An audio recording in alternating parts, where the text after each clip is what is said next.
రాజుల మొదటి గ్రంథము 21వ అధ్యాయములోని 29వ వచనము. ఆహాబు, ఆ మాట ప్రారంభమవడమే ఆహాబుతో ప్రారంభమవుతుంది. వాటికి అర్థమయ్యే ఉంటుంది అది ఎవరిని గురించిన మాటలు. ఇశ్రాయేలు రాజులు మొత్తము 19 మంది, యూదా రాజులు 20 మంది. ఈ ఇశ్రాయేలు రాజులలో 7వ రాజు ఆహాబు, ఓమ్రి కుమారుడైనటువంటి ఆహాబు. ఏమిటి ఈ ఆహాబులో ఉన్న ప్రత్యేకత అంటే, చూడండి, ఒకరోజు పరలోకములో దేవుని దూతలు దేవుని సముఖమున నిలబడినప్పుడు దేవుడు వారితో ఏమన్నాడంటే, ప్రత్యేకించి సాతానుతో ఏమన్నాడంటే, భూమి మీద యథార్థవంతుడు, న్యాయవంతుడు, దేవుని యందు భయభక్తులు కలిగి చెడుతనము విసర్జించిన వాడు అతి వాడిని ఎవరినైనా నువ్వు చూసావా అని ప్రశ్నిస్తూ దేవుడే అందుకు సమాధానముగా ఎవరిని చెబుతాడు?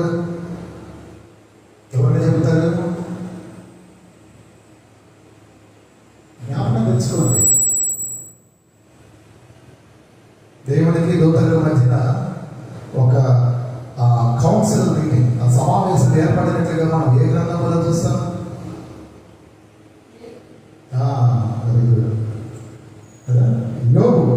యోబు గ్రంథంలో ఆ మాటను చూస్తాం.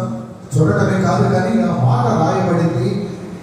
ఆ దేవాది దేవుడు ఆ యథార్థవంతుడిగా, న్యాయవంతుడిగా, దేవుని యందు భయభక్తులు కలిగిన వాడిగా, ఆ భయభక్తులను బట్టి చెడుతనమును విసర్జించిన వాడిగా ఆయన పలికినది కూడా యోబుని గురించి. ఆ రీతిగా చూసినట్లయితే యోబుని గురించి అంత గొప్ప సాక్ష్యమును మనం చూడగలుగుతూ ఉన్నాం.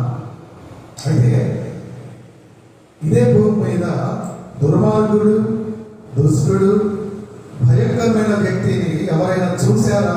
అంటే వారు ఎవరైనా ఉన్నారా అంటే, దేవుడు మనకు చూపిస్తున్నటువంటి వ్యక్తి ఈ గ్రంథంలో మనకు ధ్యానించబోతున్నటువంటి ఆ వచన భాగంలో మనకు కనబడుతున్నటువంటి ఆహాబు. ఏంటి ఈ ఆహాబు చేసిన పని? అంటే ఈ 21వ అధ్యాయంలో మీరు చదవద్దు, ఆ మాటలు మీరు మిస్ అయిపోతారు. ఆ మాటలు దేవుడి మాటలు మీరు మిస్ అయిపోతారు. నేను ఆ అధ్యాయంలో ధ్యానం చేసిన సందర్భాన్ని బట్టి చెబుతూ ఉన్నా. ఏమిటి ఆహాబు చేసిన పని అంటే, చెడుతనము అతనికి చులకన. అంటే చెడుతనము చేయటము అనేది అతనికి ఎంతో సునాయాసం, చాలా సునాయాసం కదా. చాలా సునాయాసమైనటువంటి పనిగా అతనికి కలిగిన పనులు అన్నిటిలోకి చాలా తేలికగా, సునాయాసంగా అతను చకచకా చేయగలిగే పని ఏదైనా ఉన్నది అంటే చెడుతనమే. అది అతని జీవన విధానంగా మారిపోయిందని దేవుని వాక్యం సెలవిస్తూ ఉంది. అంతేకాదు, అతని దృష్టికి చెడుతనము చులకన మాత్రమే కాదు కానీ పాపము స్వల్పము, పాపము చాలా చిన్నదిగా కనిపిస్తుంది, చాలా చిన్నదిగా కదా. ఇంకా దుర్మార్గము అతనికి బహుప్రియమైనది, అతి ప్రియమైనది. ఇంతటి భయంకరమైనటువంటి వ్యక్తి ఆహాబు. అతనికి చెడుతనము అంటే ఎంత చులకన అంటే, ఇటువంటి రాజు, ఈ ఆహాబు వంటి రాజు అటు ఇశ్రాయేలు రాజులు 19 మందిలో కానీ, ఇటు యూదా రాజులు 20 మందిలో కానీ ఎవరు కూడా లేరని, అంతటి భయంకరమైనటువంటి వ్యక్తి, అతి భయంకరుడు, చెడుతనము కలిగిన రాజుడు ఎవరూ లేరని లేఖనాలు చెబుతూ ఉన్నాయి. కానీ అన్నిటికంటే ప్రాముఖ్యముగా అక్కడ రాయబడి ఉన్న మాట ఏంటంటే, అతను తనను తాను చెడుతనమునకు అమ్ముకున్నాడు. ఏం చేశాడు అతను? చెడుతనమునకు అమ్ముకున్నాడు. చూడ 25వ వచనంలో ఉంటుంది, తన భార్య అయిన యెజబెలు ప్రేరేపణ చేత యెహోవా దృష్టికి కీడు చేయ తను తాను అమ్ముకొనిన ఆహాబు వంటి వాడు ఎవడనూ లేడు కదా. కీడుకు, చెడుతనమునకు తనను తాను అమ్ముకున్నాడు. చూడండి, ఒకవేళ నాకు ఏదైనా భూమి ఉన్నదనుకోండి, ఆ భూమిని నేను ఎవరికైనా అమ్మితే కదా, వారు వచ్చి చేసే పని ఏమిటి? వారు కొనుగోలు చేసిన ఆ భూమిని స్వాధీనపరుచుకుంటారు కదా, అందులో ఉంటారు, వారు నివాసం ఉంటారు. ఇప్పుడు ఈ ఆహాబు ఏం చేశాడంటే, ఆ కీడుకు లేదా ఆ చెడుతనం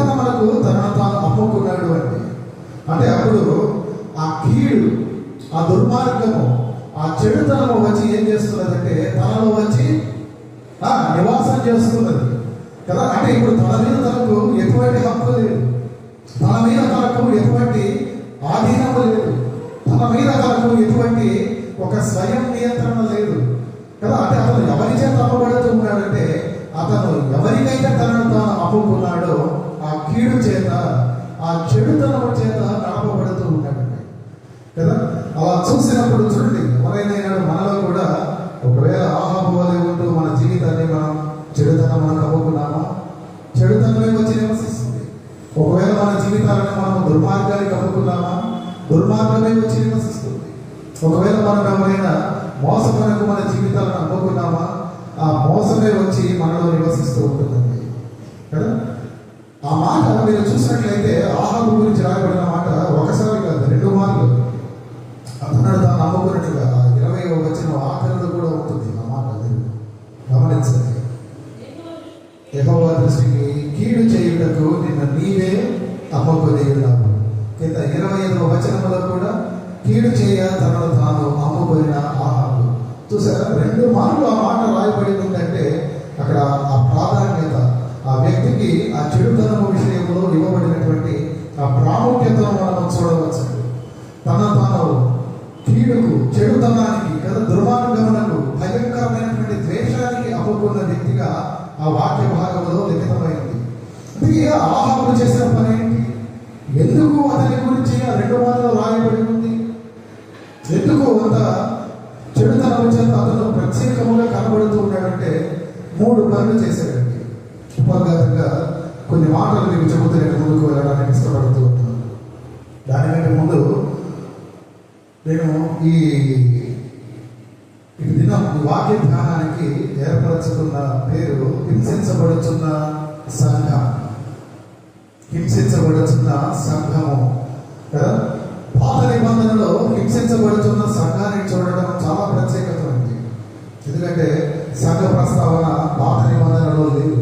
అది ఎక్కడ కనబడుతుంది? కొత్త నిబంధనలో. అది కూడా మన ప్రభువు మరణానంతరం, ఆయన పునరుద్ధానుడైన అనంతరం మనకు కనబడుతూ ఉంటుంది. మరి అటువంటిప్పుడు ఏమిటి పాస్టర్ గారు మీరు పాత నిబంధనలో మరి హింసించబడుతున్న సంఘముల గురించి చూపిస్తున్నారా అంటే చూపించడానికి ఆశపడుతున్నానండి కదా. నేను పాత నిబంధనలో చాలా ప్రత్యేకంగా మాటలు చూడగలుగుతున్నాను. నేను ఆ మాటని మీకు చూపించబోతున్నాను. మొదటిదిగా అతను చేసిన పని ఏంటంటే దేవుని స్వాస్థ్యములో అతను చెరిపాడండి. దేవుని స్వాస్థ్యములో అతను చెరిపాడు. ఎక్కడున్న మాట చదవండి. 21వ అధ్యాయంలోనే 2వ మాటను మీరు చూసినప్పుడు అతను ఏ విధంగా చెరిపాడో మనం చూద్దాం. తనకున్నటువంటి ఆ ద్రాక్ష తోటను ఇమ్మంటున్నాడు. అందుకు ప్రతిగా క్రయము కానీ లేదా మరొక మెయిల్ అనేది కానీ ఇస్తానంటున్నాడు. ఎవరు ఇస్తానంటున్నాడు? ఆహాబు. ఎవరికి ఇస్తానంటున్నాడు అంటే నాబోతుకు కదా. నిజంగా చూడండి, అతను పలికిన మాట దానికి ప్రతిగా మంచి ద్రాక్ష తోటలో నీకు ఇచ్చేదను, లేదా నీకు అనుకూలమైన దానిని ఆ క్రయము నువ్వు ఎంత అడిగినా సరే, స్పాట్ క్యాష్, నెట్ క్యాష్, నువ్వు దేనికి చెప్పినా నెట్ క్యాష్. లేదు భూమికి ప్రతిగా నాకు భూమే కావాలా, తోటకు ప్రతిగా నాకు తోటనే కావాలా, చెప్పు నీకు ఎంత కావాలా, ఎక్కడ కావాలో చెప్పు, నాకు అదైనా ఓకే, ఇదైనా ఓకే. రాసు గారి మీద ఆ డీల్ ఉంచాడండి. ఇక్కడ విశేషం ఏంటంటే వాస్తవంగా కొంత సహజంగా ఆలోచన చేస్తే అంతటి దుర్మార్గుడు, అంతటి చెడుతనంలో కలిగిన వాడు వాస్తవానికి ఏం చేయాలంటే పైగా రాజు కూడా తనకు కలిగిన అధికారాన్ని బట్టి దౌర్జన్యముగా లాక్కోవచ్చు. కానీ అతను ఆ డీల్ ఇచ్చాడు, అటువంటి ఒక ఆఫర్ ఇచ్చాడంటేనే అది చాలా ప్రత్యేకంగా ఉంది కదా. కానీ విషయం ఏంటంటే నాబోతు అది ఒప్పుకోడండి. చూస్తున్నారు కదా, ఎందుకు ఒప్పుకోలేదు అంటే అక్కడే ఉంది కారణం. ఎందుకంటే నేను చెబుతా వినండి. నాబోతు దుర్మార్గుడైనప్పటికీ, అతను రాజు అయినప్పటికీ, అతను కోరుకుంటే ఎంత వెలకన్నా అమ్మి గొప్పగా లాభపడే అవకాశం ఉన్నప్పటికీ ఆ డీల్ అతను ఒప్పుకోడు. ఎందుకు అతను ఆ యొక్క అవకాశాన్ని, ఆ యొక్క ఆఫర్ను ధృవీకరిస్తాడంటే చూడండి, ఆహాబుకున్న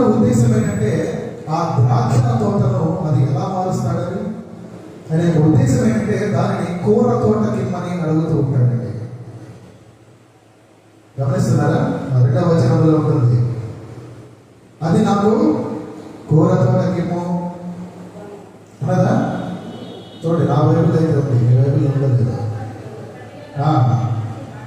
కూర తోటగా మార్చడానికి అంటే దాని అర్థం తోటకూరలు పెంచడానికి, అంటే దాని అర్థం కాయగూరలు పెంచడానికి. నేను అడుగుతున్నాడు అంటే ద్రాక్ష తోటను అడుగుతూ ఉన్నాడు కదా. ఎంతో విశిష్టము, ఎంతో ప్రత్యేకమైనటువంటి ద్రాక్ష తోటను ఆయన కాయగూరలు పెంచుకోవడానికి, తోటకూరలు పెంచుకోవడానికి కూర తోటకి మనం అడుగుతూ ఉన్నాడు కదా. కానీ గమనించండి, ద్రాక్ష తోటను కూర తోటగా మార్చకూడదు. ద్రాక్ష తోటగానే ఉండాలి. ఈనాడు చూసినట్లయితే దేవుని స్వాస్థ్యము ఎన్నో ప్రాంతాలలో అమ్మబడుతున్నది కదా, అమ్మేస్తున్నారు. దేవుని స్వాస్థ్యము చెడిపోతున్నదండి, దేవుని స్వాస్థ్యము చెడిపోతున్నది కదా. ఎందరో మిషనరీలు వాళ్ళ దేశాలను విడిచి మనలాంటి దేశాలను వారు ఎంచుకొని, అనగా ప్రభువుని ఎరగినటువంటి దేశాలను, ఆ దేశాలలో ఎంతో వెనకబడిన వారిగా ఉన్నటువంటి వారిని వారు ఎంపిక చేసుకొని ఎంతో కష్టపడి దివారాత్రములు వారు ప్రార్థించి కదా, వారికి ఉన్నదంతా అన్ని మన కొరకు భూములు కొనిపెట్టారండి కదా. మనము నివాసము చేయడానికి, మనము వ్యవసాయం చేసుకోవటానికి, తద్వారా మనం పోషించబడటానికి కదా, రానున్న తరాలకు, భావి తరాలకు దేవుని పరిచర్య నిమిత్తము అవి ఉపయోగపడాలని ఇటు ఉన్నతమైన ఆలోచనల చేత వారు భూములు కొని పెడితే ఈనాడు అవన్నీ కూడా ఏమైపోతూ ఉన్నాయి, అన్యాక్రాంతం అయిపోతూ ఉన్నాయి కదా. దేవుడి యొక్క స్వాస్థ్యము చెడిపోతున్నదండి. ఇక్కడ ద్రాక్ష తోట మనకు ఒక సంఘముగా కనబడుతూ ఉంటే, ఆ సంఘమును ఆయన దేనికి మనం అడుగుతున్నాడు? ఆయన విలాసము కొరకు, ఆయన కోరిక నెరవేర్చుకోవడానికి కదా. చూడండి, ఇది ఎవరు అడుగుతున్నారు అంటే బయట వారు కాదండి, అడుగుతున్నది. అది మీరు గమనించినప్పుడు ఈ యొక్క దేవుని స్వాస్థ్యమును ఈనాడు అమ్మవేస్తున్న వారు ఎవరు? బయట వారు కాదు, మనవారే కదా. మనమే ప్రభువుని ఎరిగిన మనమే అమ్మవేస్తున్నామండి దేవుని స్వాస్థ్యము కదా. దేవునికి స్వాస్థ్యము నలుగురికి ఉపయోగపడే స్వాస్థ్యము కదా. నలుగురు వాడుకోవలసినటువంటి స్వాస్థ్యమును అది నాదే, అది నాకు తప్ప మరెవరికి చెందకూడదు. నాకు అవకాశం వస్తే నేను నమ్ముకుంటాను, నేను లాభపడతాను. ఆహాబు వంటి వారు మనకు కనబడుతున్నారు ఈనాడు సమాజంలో కదా. చూడండి, దేవుని స్థలాలను, దేవుని సంఘాలను అమ్మవేస్తున్నవారు కదా, అమ్మేందుకు ప్రోత్సాహం చేస్తున్నవారు, ప్రోత్సహిస్తున్న వారు ఉన్నారు. నేటి ఆహాబులు ఎంతో మంది మన మధ్యలో. కానీ చూడండి, సంఘము విషయంలో అటువంటి ఆలోచన అసలు మీలో ఉన్నదేమో. వాస్తవానికి మీరెవరు? అటువంటి ఆలోచన మనకు తగునా? ఒకసారి చూద్దాం. తీతుకు రాసిన పత్రికలో 3వ అధ్యాయంలో 3వ వచనంలో ఒక మాటను మీరు చూసినప్పుడు, చదవండి ఆ మాట. అక్కడ రాయబడి ఉన్న మాటను ఒకసారి మీరు చూసినట్లయితే, అపోస్తలుడైన పౌలు ఆయన శిష్యుడైనటువంటి తీతుకు రాస్తూ ఆ 3వ అధ్యాయంలో, త్వరగా తీస్తే మనం ముందు వెళ్ళిపోవచ్చు. 3వ వచనంలో చూసినప్పుడు ఇక్కడ రాయబడి ఉన్న మాట, మనము కూడా మునుపు అవివేకులమును, అవిధేయులమును, మోసపోయిన వారమును. చూడండి, అక్కడి నుంచి నానా విధములైన దురాశలకును భోగములకును దాసులమై ఉండి దుష్టత్వమునందు అసూయ యందును కాలము గడుపుచు అసహ్యులమై ఒకరినొకడు ద్వేషించుచూ ఉంటుంది. కానీ ఇప్పుడు మనం ఏమై ఉన్నామంటే, ఆ 5వ వచనంలో కింద రాయబడి ఉన్న మాట, మనము నూతన స్వభావమును కలిగి ఉన్నవారు అండి కదా. పునర్జన్మ సంబంధమైనటువంటి స్నానము ద్వారాను, పరిశుద్ధాత్ముడు మనకు నూతన స్వభావమును కలుగు చేయడం ద్వారాను మనను రక్షించాడు. నాడు ప్రియ సంగమా, మీ ముందు నేను ఒక ప్రశ్నను ఉంచుతూ ఉన్నాను. ఆ నూతన స్వభావమును మీరు కలిగి ఉన్నారా? ఉన్నారండి? మునుపుండొచ్చు మీరు దురాశ కలిగిన వారుగా, ఆ మాటలు కాదు, లేఖనంలో ఉన్న మాట, భోగములకు దాసులుగా, దుష్టత్వములను, అసూయలోను కానీ ఈనాడు మీరు ఏమై ఉన్నారు? మీరు ఎలా ఉండాలి అంటే పునర్జన్మ సంబంధమైన స్నానం మనం అందరం కూడా ఆచరించిన వారమే కదా. మన ప్రభువు రక్తములో మనం కరగబడిన వారమే. ఆయన రక్తములో ఆ వాక్యమనే ఆ యొక్క జీవ జలములో మనము ఉదక స్నానం చేసిన వారము. అయితే మనం అందరూ ఎలా ఉండాలంటే నూతన స్వభావం అని కలిగి ఉండాలి. ఆ మునుపటి స్వభావం అని కాదు, అదైతే మునుపటి స్వభావం, దానిని విడిచిపెట్టి నూతన స్వభావం మనం కలిగి ఉండాలండి. ఎంతమంది మీలో ఆ నూతన స్వభావం కలిగి ఉన్నారని మీకు మీరు చెప్పగలరు? ఎంతమంది చెప్పగలరు కదా? దేవుడు ప్రతి ఏటా మన బ్రతుకులో ఒక నూతన సంవత్సరమును అనుమతిస్తూ ఉంటాడు కదా. మనం కూడా చక్కగా నూతన వస్త్రాలను మనం అలంకరించుకుంటాం. ఆ మాటకు వస్తే ప్రతి దినము కూడా మనం నూతనంగానే చూస్తూ ఉన్నాం కదా. ఎన్నో విషయాలలో ఆ నూతనత్వం క్రొత్తతనమును మనం కోరుతూ ఉన్నాం. కానీ స్వభావ విషయానికి వచ్చేటప్పటికి ఆ పాతదే వేరు, ఆ పాతదే మనకు కావాలి కదా. ఒకవేళ ఆ క్రొత్తదనంలోనికి వెళ్ళినట్లే ఉన్నా ఆ వెళ్ళినట్లే వెళ్ళి మళ్ళా వెనకకు మరలిపోయే వారం అయిపోతూ ఉన్నాం కదా. ఒక కొత్తదనము, ఆ కొత్తదనము ఒక స్వభావ విషయంలో తప్ప ప్రతి విషయంలో మనం కోరుకుంటూ ఉన్నాం. అది కాదండి, మీ స్వభావ విషయంలోనూ మీరు నూతనత్వమును కోరాలి. మనం పట్టచ్చు, మీరు దురాశపరులు కావచ్చు, ధనాపేక్ష కలిగిన వారు కావచ్చు, భోగముల పట్ల దాసులై ఉండవచ్చు, దుష్టత్వం మీలో ప్రబలవచ్చు. కానీ ఇప్పుడు కాదు, ఇప్పుడు కాదండి. అందులో దేవుడి స్వాస్యము విషయంలో అసలు కానే కాదు. నూతన స్వభావమును మీరు కోరుకుంటున్నారా? ఒకవేళ కోరుకుంటే ఆ నూతన స్వభావమును మీరు ధరించుకుంటున్నారా? ఒకవేళ ధరించుకుంటే ఆ నూతన స్వభావమునే మీరు సంఘములకు సమాజములకు కనబరుస్తున్నారా? ఎంతమంది ఉన్నారు మీలో అలాగా కదా? వెనక ఒక మాట ఉంది, నేను ఎక్కువగా పెట్టి ఉండేవాడిని, పాత చెక్కగా తొక్కు మహారు చెక్క. తెలుసా మీరు ఆ మాట విన్నారు ఎప్పుడైనా కదా? అంటే అది కొత్తగా ఉన్నదానికంటే పాతలే మహారుచి. అలా ఉన్నాడు క్రైస్తవ్యం. మా పాత అలవాట్లే మాకు బాగున్నాయి, మా పాత స్వభావమే మాకు బాగుంది, మా మునుపటి జీవితమే మాకు చాలా బాగుంది, దాంట్లోనే సంతోషిస్తున్నాం కదండి. మొదటిది దేవుడు క్షమించాలి, ఆహాబు దేవుడి స్వాస్యమును చెరిపాడండి. రెండవది అతను చేసిన పని ఏంటంటే దేవుని సొత్తును చంపివేశాడు. నాబోతు దేవుని సొత్తు, ఇశ్రాయేలు నీవు నా సొత్తు కదా. ప్రభువు పలుకుతున్న మాట, యు ఆర్ మై ప్రాపర్టీ, యెహోవాయే మీకు స్వాస్థ్యము. అనగా క్రైస్తవులకు ఏది స్వాస్థ్యం అంటే దేవుడే స్వాస్థ్యము. దేవుడికి ఆయన ప్రజలే ఆయన సొత్తు. అర్థమవుతుందండి. కానీ చూడండి, అటువంటి సొత్తుగా ఎంచబడిన నాబోతును ఆహాబు ఏం చేశాడంటే చంపివేశాడండి. ఎలా చంపేశాడు? ఆహాబు భార్య యెజబెలు ప్రోద్బలంతో కదా ఆమె ఒక ఉపవాస దినం కొరకు పిలవండి, దేవుణ్ణి రాజును దూషించినందుకు ఈ నాబోతును రాళ్లతో కొట్టి చంపివేయండి. అలా చంపడానికి ఆమె పెద్దలను కూడా కూడగట్టిందండి. పెద్దల ద్వారా ఒక గొప్ప నాటకం ఆడింది, ఒక గొప్ప ప్రదర్శన చేసింది. ప్రదర్శన చేసి కదా అక్కడ లేనటువంటి దానిని కనపరుస్తూ పెద్దలను పోగు చేసి కదా వారి సమక్షంలోనే వారి ద్వారానే ఒప్పిస్తూ దేవుని సొత్తు అయినటువంటి నాబోతును ఆమె బాళ్లతో కొట్టి బహు కిరాతకంగా చంపించి వేసిందండి. ఎందుకు అంటే ద్రాక్షతో కొరకు. అందుని బట్టి మన ప్రభువు ఏమన్నాడు తెలుసా? యెరూషలేమా, ఓ యెరూషలేమా, ప్రవక్తలను చంపి యెరూషలేమా అని ఏడుస్తూ కలిగేటండి. ఆ మాట జ్ఞాపకం ఉన్నదో లేదో కదా. నేను అనేక పర్యాయములు కోరి కనుక తన పిల్లలను రెక్కల చాటున దాచుకునేటట్లుగా నేను దాచుకోవాలని ఆశపడ్డాను.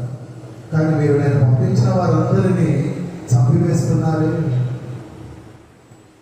ఈనాడు సంఘాలలో కాపుల పరిస్థితి అలాగే ఉంటుంది.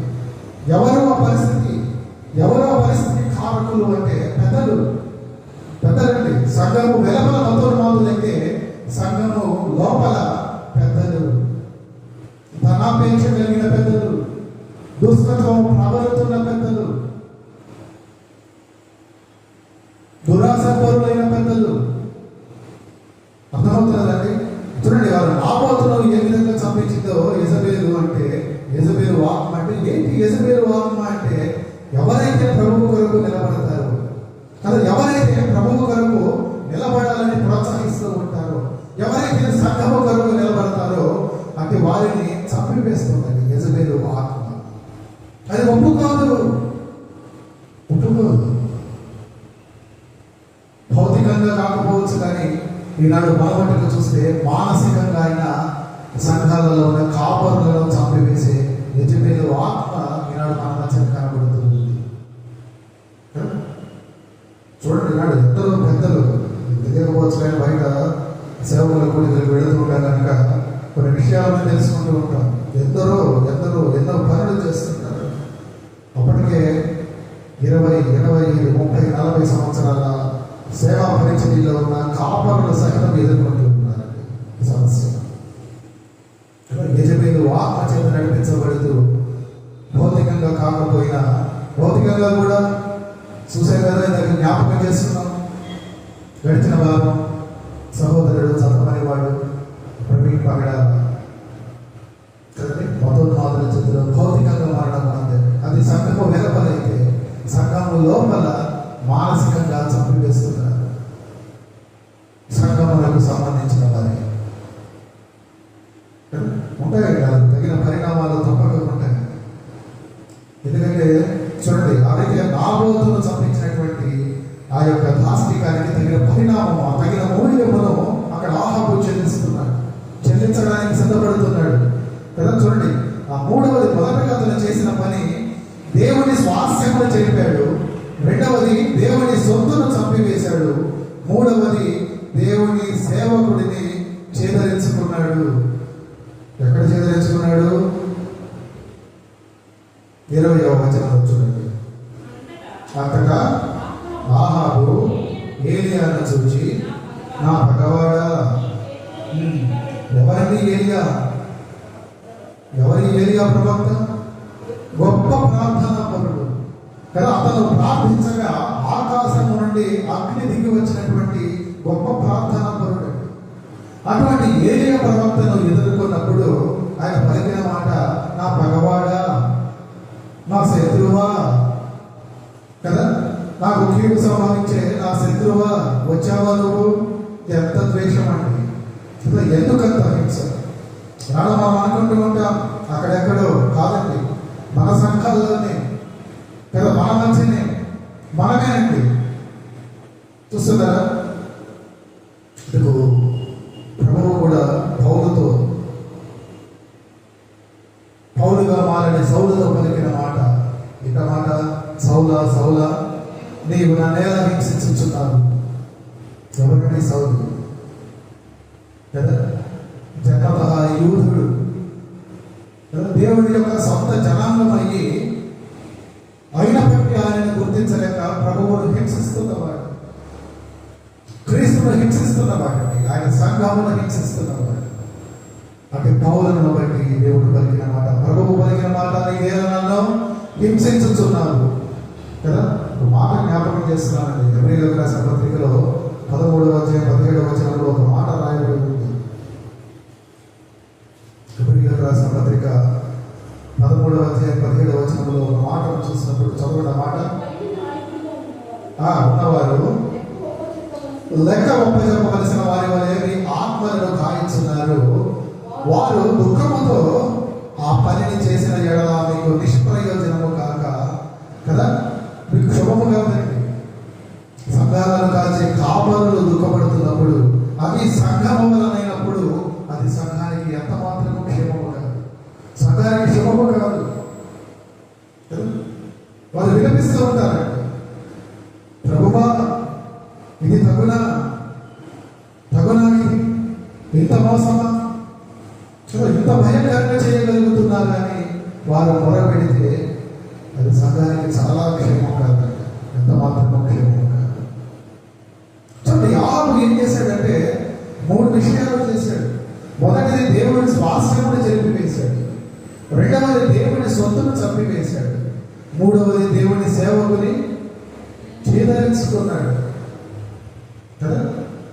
అయితే నిష్ప్రియుడైనటువంటి ఏలియా కదా, ఆ వాక్యంలో అక్కడే ప్రారంభమవుతుంది. ఆ ఏలియా ద్వారా ఒక భయంకరమైనటువంటి తీర్పును దేవుడు ప్రకటించాడు. ఆ తీర్పు ప్రకటించాలంటే చూడండి, ఆహాబులో మార్పు వచ్చింది. తెలుసా మార్పు ఏంటో మీకు? గొప్ప మార్పు అండి కదా. అది మన ప్రధానమైనటువంటి అంశం కదా. ఎప్పుడు దాకా మనం చూసి గొప్పోద్ఘాతం అయితే ఆ ప్రధానమైన అంశం అదే. ఆ గొప్ప మార్పు ఏంటంటే తనను తాను తగ్గించుకున్నాడు. తనను తాను అలా తగ్గించుకున్నాడు కనుక అతని జీవితంలో 7 విషయాలు జరిగాయి. 7 విషయాలు. ఆ మాటలు చెబుతూ నేను ముగించేస్తాను. కానీ ఈరోజు సంఘముగా మనం ఉన్నాం కదా. సంఘముగా మనం ఉన్నప్పుడు ఈ సంఘముగా ఉన్న మనము తగ్గించుకొని ప్రార్థన చేస్తే దేవుడు మనకిచ్చే వాగ్దానం ఏంటో తెలుసా? తెలుసా అండి? 2వ దినవృత్తాంతముల గ్రంథంలో ఒక మాట రాయబడి ఉంది. 7వ అధ్యాయంలో, నా పేరు పెట్టబడిన నా జనులు తమను తాము తగ్గించుకొని ప్రార్థన చేసి నన్ను వెనక్కి తమ చెడు మార్గములు విడిచిన ఎడల ఆకాశము నుండి నేను వారి ప్రార్థనను విని వారి పాపమును క్షమించి వారి దేశమును స్వస్థపరచును కదా. దేవుడు మాట్లాడుతూ ఉన్నాడు. ఈనాడు ఈ దేశము గొప్ప రోగముతో ఉంది. సంఘాలు హింసించబడుతున్నాయి. సంఘ కాపరులు హింసించబడుతున్నారండి. అనేక ప్రార్థనలో మనం చూస్తూనే ఉన్నాం కదా. చెరసాలలో వేయబడుతున్నారు కదా. వారి యొక్క ధర్మపత్ని, ఆ సేవకురాలు విమర్శలుగా చేయబడి గొప్ప అవమానాలను వారు చూస్తూ ఉన్నారండి. దానిని వేడుకగా చూస్తున్నటువంటి జనాంగం క్రూరాతి క్రూరంగా వారిని హింసిస్తూ మరణానికి నడిపిస్తున్నారండి. గొప్ప రోగం క్రైస్తవ సమాజానికి, క్రైస్తవ సంఘానికి, క్రీస్తు శరీరముగా ఉన్నటువంటి సంఘానికి గొప్ప రోగం ఉన్నది. అయితే దేవుడు అంటున్నాడు, అట్టి రోగమును నేను స్వస్థపరుస్తాను. ఎప్పుడు స్వస్థపరుస్తాను అంటే చూడండి, మనం ఏమనుకుంటామంటే అందుకు ప్రభుత్వాలు మారాలి కదా. మనందరిలో మొట్టమొదటిగా మొలిచే ఆలోచన నిజమేనండి, మీరు చెబుతున్నది ఫలానా ప్రభుత్వం వచ్చినప్పటి నుండి ఇటువంటి దౌర్జన్యాలు, ఈ దాస్తికాలు ఎక్కువగా ఉన్నాయి. కానీ ప్రభుత్వాలు మారాలి. ప్రభుత్వాలు కాదని మారాల్సింది క్రైస్తవులు మారాలి. క్రైస్తవులు మారాలి. వాక్యం చెబుతున్న మాటలే, నా పేరు పెట్టబడిన నా జనులు తమను తాము తగ్గించుకొని ప్రార్థన చేసి నన్ను వెతకాలి. వెతకడమే కాదు, వారి చెడు మార్గములను వారు విడవాలి. అప్పుడు నేను వారి ప్రార్థన విని వారిని క్షమించి వారి దేశమును అట్టి రోగముల నుండి నేను స్వస్థపరుస్తాను. ప్రభు ఏమంటున్నాడంటే, ఈ హింసకు కారణము మనమే, క్రైస్తవులమైన మనమే. మనము మారటం లేదు. మారాల్సిన ప్రభుత్వాలు కాదు. నువ్వు మారాలి, నేను మారాలి, మన సంఘాలు మారాలి. నమ్ముతున్నదండి. ఏ రీతిగా మారమంటున్నాడంటే మొదటగా నిన్ను తగ్గించుకోమంటున్నాడండి. దేవుడు ప్రధానంగా కోరుతున్నది అదే. నేను మొట్టమొదటిగా కోరుతున్నది అదే. చిట్ట చివరిగా కోరుతున్నది అదే. ఆయన మధ్యలో కోరుతున్నది అదే. నువ్వు మారాలి. నువ్వు మారటం ఆయనకు కావాలి. నువ్వు అలా మారటంలో ఆయనకు కనబడవలసిన నీ యొక్క గుణలక్షణం ఏమిటంటే నీలో తగ్గింపు కనబడాలి. తగ్గింపును కోరుతున్నాడు దేవుడు కదా. తగ్గింపును కోరుతున్నాడు. ప్రార్థనకు ముందు తగ్గింపు, పరిచర్యకు ముందు తగ్గింపు, పాట పాడటానికి ముందు తగ్గింపు, పరిచారణలకు ముందు తగ్గింపు, ప్రవచనానికి ముందు తగ్గింపు. తగ్గింపు అడుగుతున్నాడు దేవుడు కదా. తగ్గింపు అంటే నీకున్నటువంటి ఆ యొక్క గర్వాన్ని నీవు పక్కన పెట్టి వేయుతాడు. దేవుడు అది అడుగుతున్నాడు. నీకున్న గర్వాన్ని పక్కన పెట్టు. నువ్వు తగ్గించుకున్నట్లే అప్పుడు నువ్వు నన్ను వెతుకుతావు.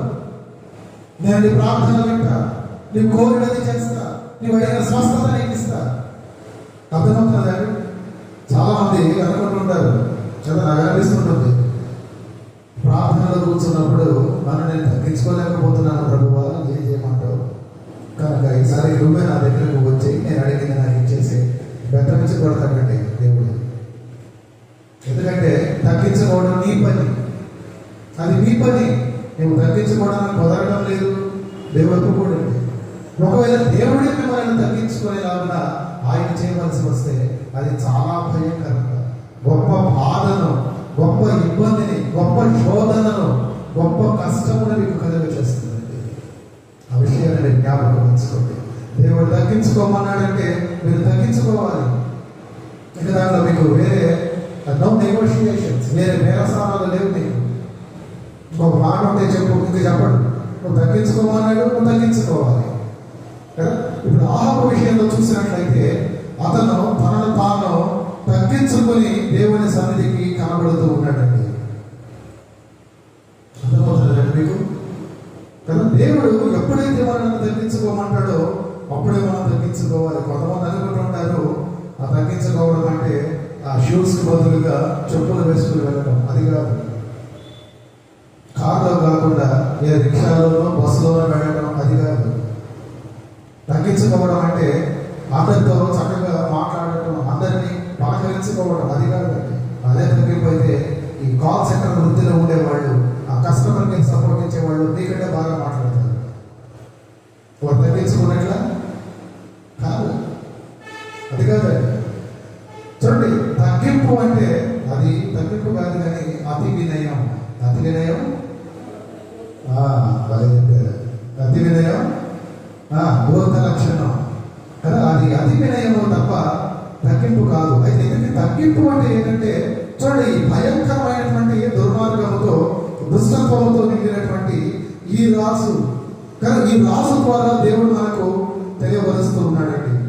చదువు ఒకసారి ఈ 27వ వచనాన్ని, అధ్యాయంలో 21లో 27 నుండి మీరు చూసినప్పుడు ఆ ఆహాబులో ఉన్నటువంటి తగ్గింపు దేవుడు మనకు ఎలా వివరిస్తున్నాడో మనం చూడబోతూ ఉన్నాం. ఆహాబు ఆ మాటలు విని తన వస్త్రములను చెప్పుకొని గోనె పట్ట కట్టుకొని ఉపవాసం ఉండి పరుండి వ్యాకుల పడుచుండగా. చూసారండి, మొదటిది ఆహాబు చేసిన పని ఏంటంటే ఆ ప్రారంభంలో ఆహాబు తర్వాత ఏముంది? ఆ మాటలు విని. ఏ మాటలు? మీ మాటలా, నా మాటలా? దేవుని మాటలు. నిష్ఠీయుడైనటువంటి ఏలియా ద్వారా దేవుడు కలిగినటువంటి మాటలను విన్నాడండి. తగ్గింపు అంటే దేవుని మాట వినటం. నీవు దేవుని వాక్యములు వినడానికి వచ్చావా?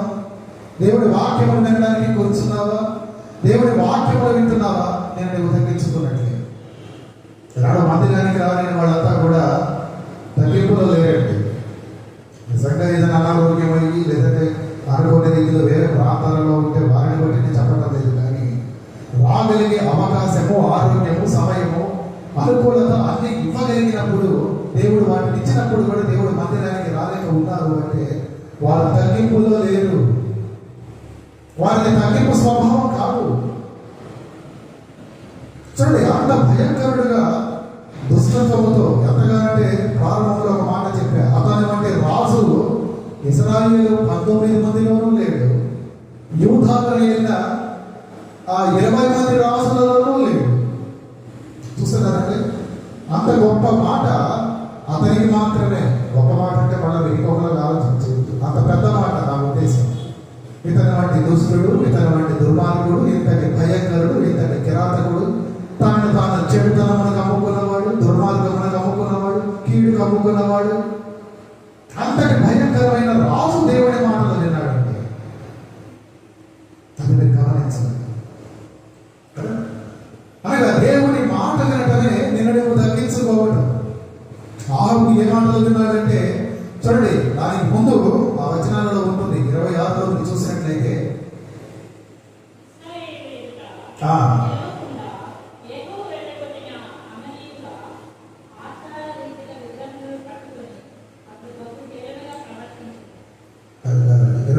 క్షమించాలి, 21లో చూసినప్పుడు అవి తీర్పుతో కూడిన మాటలు. సమయం మించిపోతుంది కదా. ఆహాబు దేవుని మాటలు విన్నాడని మనం చూస్తూ ఉన్నాం. అతను ఏ మాటలు విన్నాడంటే ఆ తీర్పుతో కూడినటువంటి దేవుని మాటలు.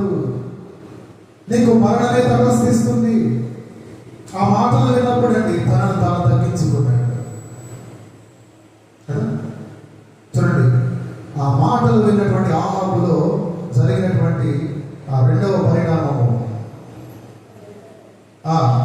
తన వస్త్రములను చెప్పుకొని, విడిచిపెట్టి కాదండి, మనకు తెలిసిందంటే కదా. వస్త్రములు ఎప్పుడు చెప్పుకుంటామంటే పిచ్చి పడితే మతి భ్రమించినప్పుడు మనకు తెలిసిందంటే, అందుకు కాదండి. ఆయన గొప్ప దుఃఖములో తన వస్త్రములను చెప్పుకున్నాడండి. తనలో పొంగి పొరులుతున్నటువంటి దుఃఖానికి అతను వస్త్రములను చెప్పుకుని దానిని ఆ రీతిగా కనపరుస్తున్నాడు. చూడండి, మూడవది అతను ఎలా తగ్గింపబడ్డాడని మనం గుర్తిస్తున్నామంటే, అతను గోనె పట్ట కట్టుకొని కదా, గోనె పట్ట కట్టుకొని, దాని అర్థం అతను గొప్ప బాధపడి. ఎజ్రా గ్రంథంలో రాయబడిన మాట ఏంటంటే, ఉపవాస దినము ప్రకటింపబడినప్పుడు మేము బాధపడి, అంటే దాని అర్థం తగ్గింపు అంటే బాధపడతాం కదా. ఎప్పుడైనా ఒకసారి ఇలా ఆలోచన చేయండి, గోనె పట్ట మా ఒంటికి తగిలితే ఎలా ఉంటుంది? సౌఖ్యంగా సుఖంగా ఉంటుందా? కంఫర్టబుల్గా ఫీల్ అవుతారా? ఇప్పుడు మీరు వేసుకున్న ఆ వస్త్రాలు అంత సౌకర్యంగా ఉంటుందా? ఉండదు. మీరు ఎప్పుడైనా ట్రై చేయండి, అవకాశం వస్తే. ఒళ్ళంతా కూడా మంట పుడుతూ గొప్ప బాధ అండి. ఒక మాటగా చెప్పాలంటే మన శరీరము నలగగొట్టబడుతుంది. అది వారు గోనె పట్ట కట్టుకోవడంలో తన యొక్క ఆంతర్యం ఏంటంటే, అతను గొప్ప దుఃఖములో ఉన్నాడు, బాధలో ఉన్నాడు. ఇంకా తర్వాత ఉపవాసం ఉండి అనగా తనను తాను ఆయాసపరుచుకుంటున్నాడు. ఆహారము లేక, నీళ్లు లేక.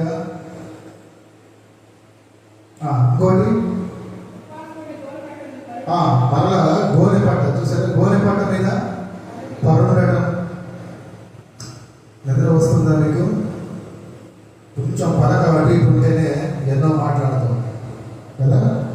అలాంటిది ఆ గోనె పట్ట మీద పడుకోవడం అంటే అణచి వేసుకోవడం.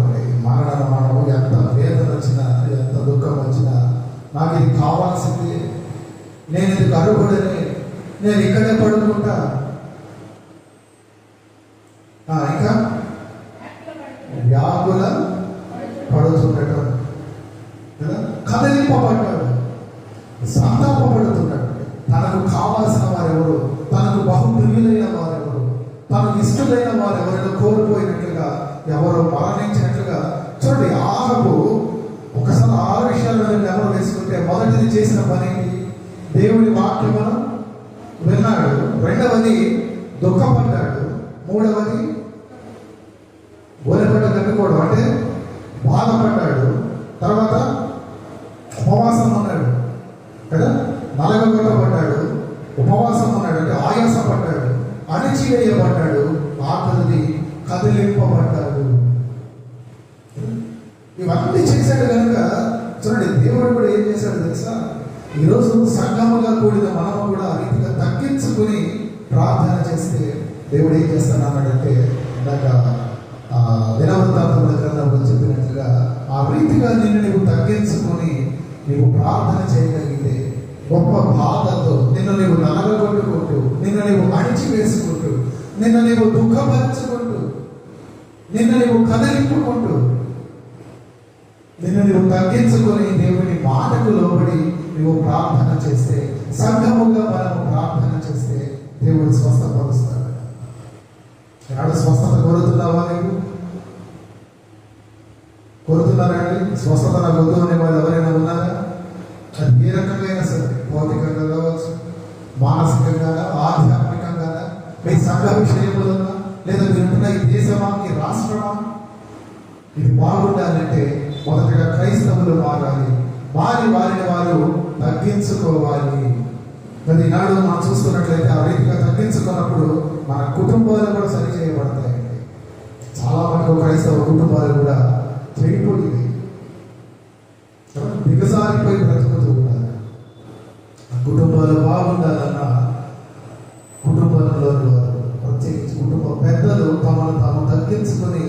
ప్రార్థన చేయాలి. సంఘము బాగుండాలంటే సంఘములోని పెద్దలు, సంఘ కాపరికములు తగ్గించుకుని ప్రార్థన చేయాలి. అర్థమవుతుందండి? చూద్దాం. ఆ రీతిగా నిన్ను తగ్గించుకుంటే నీకు రాబోయే ఆ 7 ఆశీర్వాదాలు కదా, వాటిని మనం చదువుకుంటూ లేదా ధ్యానించుకుంటూ ముగించేద్దాం. ఆహాబు ఆ రీతిగా తనను తాను తగ్గించుకున్నాడు. 6 విషయాలను తగ్గించుకున్నాడు, 6 విధములా తగ్గించుకున్నాడు, 7 ఆశీర్వాదాలు పొందాడు. చూస్తారా? మొదటిది చూసినట్లయితే 28వ వచనంలో చదవండి. యెహోవా మాకు ప్రత్యక్షమై ఇలా విస్తరించెను. ఆహాబు నాకు భయపడి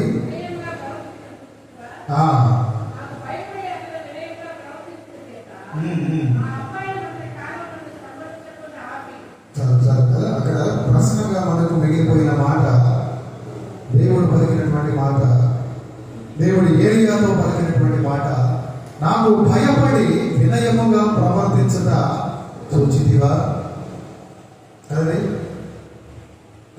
దేవుడి దృష్టికి ఎంతో దుర్వాసన కొడుతూ కదా, ఎంతో దూరముగా ఉన్నటువంటి ఆహాబు దగ్గరకు అతను ఇప్పుడు ఎలా కనబడుతూ ఉన్నాడంటే దేవుడి దృష్టికి దివ్యమైన హోమముగా మారిపోయాడు. దివ్యమైన హోమముగా మారిపోయి, అలా మారిపోయినప్పుడు అతని స్థితి ఏమైందంటే, మొదట తాను దేవుడికి దూరముగా ఉన్నాడు, కానీ ఇప్పుడే తన స్థితి ఏంటంటే దేవుడే తన దగ్గరకు వచ్చాడు కదా. వచ్చి ఏలియా ద్వారా మాట్లాడుతూ ఉన్నాడు. అంటున్నాడు ఏలియాతో, నువ్వు ఆహాబును చూసావా? ఆహాబు ఏం చేశాడో నువ్వు చూసావా? చూశారండి కదా. మొదటిది అతను తగ్గించుకున్నాడండి.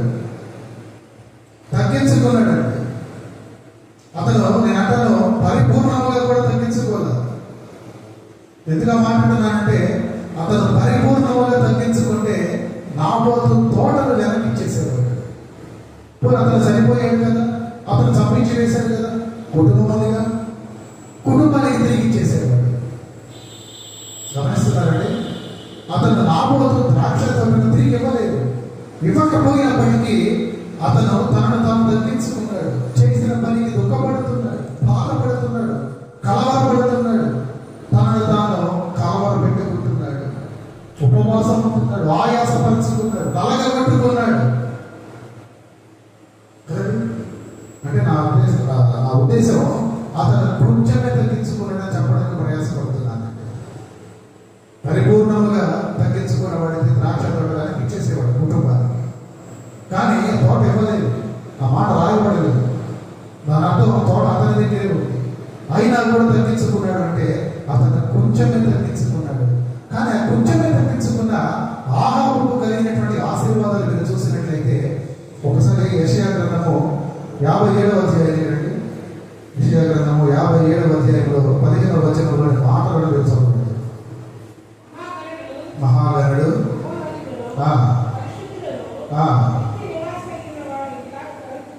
కదా, దేవుడి యొక్క గుణలక్షణాలు, ఆయన ఔన్నత్యమును గ్రంథకర్త రాస్తూ ఉన్నాడు. ఏమంటున్నాడు? మహాగణుడు, మహోన్నతుడు, పరిశుద్ధుడు, నిత్య నివాసి అయిన వాడు. చాలా ఉన్నతమైన పదాలండి. దేవుడిని కొద్ది మాటలలో మనము కనపరచాలి అంటే మనం ఎంతైనా వాడదగిన పదాలు. ఎప్పుడైనా ప్రార్థన చేసేటప్పుడు ఆ పదాలు తప్పక వాడండి. చదవండి.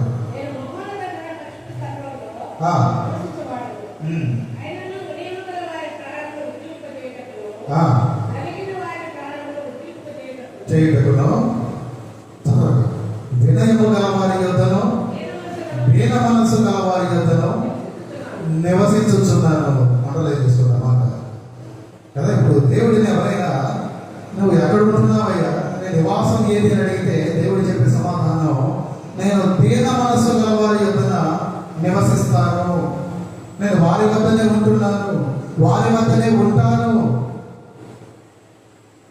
దాని అర్థం నువ్వు తగ్గించుకున్నావంటే, సంఘముగా ఉన్న నువ్వు తగ్గించుకున్నావంటే దేవుడు మీ దగ్గర నివాసం చేస్తాడు. ఆమేన్. దేవుడు అంతా వెతికినా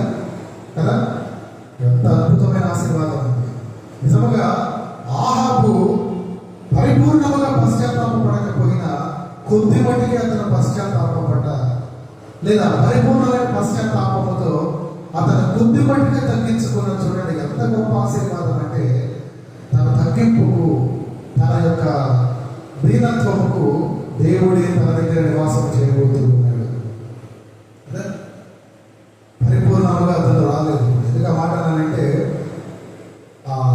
ఒకసారి మీరు జక్కయ్యని జ్ఞాపకం చేసుకోండి. లూకాసు వార్తలో ప్రభువు దగ్గరకు వచ్చాక అతను చేసిన పని ఏంటి? అతనికి ఉన్న ఆస్తిలో సగం పేదలకు ఇచ్చి వేశాడు. ఇంకా ఎవరి దగ్గర అయితే అతను అధికముగా అక్రమముగా వసూలు చేశాడో వారికి 4 గింతలు ఇచ్చి చెల్లించి వేశాడు. ఆ రీతిగా ఆహాబు ఇచ్చినట్లు మనం చూడటం లేదు. అంటే దాని అర్థం నేను చెప్పినట్లు అతను కొద్దిగానే తగ్గించుకున్నాడు, కానీ గొప్ప ఆశీర్వాదాన్ని అతని జీవితంలో చూస్తూ ఉన్నాడు. కొన్ని వచనాలు నేను చూపించడానికి ఇష్టపడుతున్నాను. ఎంత త్వరగా తీస్తే మనం అంత ముందుకు వెళ్ళిపోవచ్చు. దానియేలు 10వ అధ్యాయం 12వ వచనం. దానియేలు గ్రంథంలో 10వ అధ్యాయం 12వ వచనం.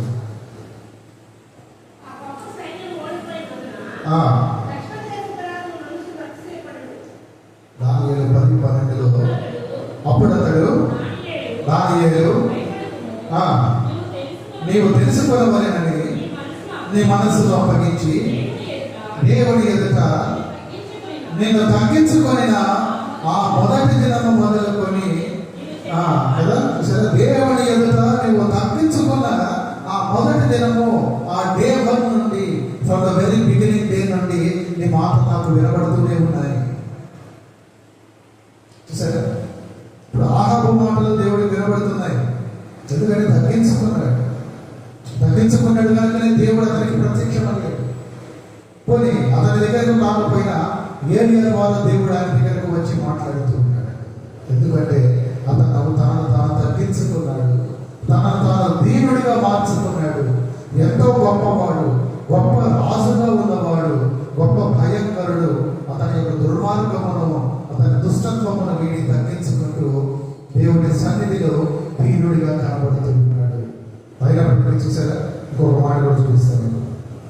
కీర్తనల గ్రంథము 51వ సంకీర్తన 17వ వచనం చదవండి. కీర్తనలు 51:17. విరిగిన మనస్సే దేవునికి ఇష్టమైన పనులు దేవా, విరిగి నలిగిన హృదయమును చేయడండి. దేవుడు ఎప్పుడు కూడా తనను నలగొట్టుకొని ఆయన సన్నిధానమునకు నచ్చిన వారిని, అటు వారి హృదయాలను దేవుడు ఎప్పుడు కూడా అలక్ష్యము చేయడు, లెక్కలేనట్టుగా చేయడు. నిర్లక్ష్యముతో దేవుడు వారి పట్ల వ్యవహరించడు. అంటే దాని అర్థం ఖచ్చితంగా దేవుడు లక్ష్య పెడతాడు, చూస్తాడు, వింటాడు. దాని అర్థం కూడా అదే కదా. చదవండి పోనీ ఈ నవ నిబంధనలు పోతాం.